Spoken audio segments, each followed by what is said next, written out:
Good morning, ladies and gentlemen. My colleagues on the dais, it will take me for a while to have your names, but good morning to you all. Ladies and gentlemen, I am Hari Sharma, working at the International Crop Research Institute for the Semi-Arid Tropics, which is one of the 15 international centers devoted to increasing crop production and thereby ensuring food security. At the outset, let me thank the organizers of the Biodiversity and Sustainable Energy Development Conference for providing me an opportunity to interact with you in this event. I extend my good wishes to you all on my own behalf and on behalf of the Council of International Congress of Entomology, of which I happen to be the current and also the future president till 2016. As you know, the world population is expected to increase by 25%, over 7.5 billion people by 2025, and 97% of those are and will be living in the developing countries. This will necessitate a huge demand for food and energy in the foreseeable future. Population increase and population movement as a result of urbanization and conflicts in different parts of the world will place a huge stress on the natural resources and biodiversity.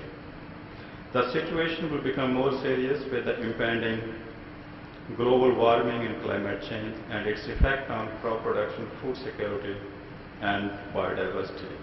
Therefore, there is a need to focus on technologies that will help in increasing food production, but with minimum adverse effects on the environment. Climate change will become a major driver for extinction of species in future. Species restricted to high latitudes are most likely to become extinct as a result of climate change, as some of these species may eventually run out of the habitats they inhabit at the moment. Speciation takes anywhere between 100 to 1,000 years for one species to emerge, but somehow, somewhere between 10 to 10,000 new species are created or emerge every year through mutation, selection, and interspecific hybridization. About 99.9% of the species that ever evolved on this earth have become extinct, which was largely driven by human activities and climate change. The current extinction rates are anywhere between 100,000 species per annum, and this is a very alarming situation for all of us to focus as to how we maintain and conserve the biodiversity for the future. Biodiversity is the result of reproduction, which entails cell division, fusion, gene segregation and recombination, and mutation, which ultimately culminates in evolution or emergence of a new species. Now, myself being an entomologist, it's with great surprise and interest that we see the miracle of a tiny egg giving birth to a small caterpillar, which then grows very fast, and that gives rise to a butterfly, a moth, or a beetle, or a grasshopper. It surprises us all. But we can mimic the mother nature in minute details as we do through our scientific research, but probably we can never come close to the creation of biodiversity that has evolved on Earth over millions of years.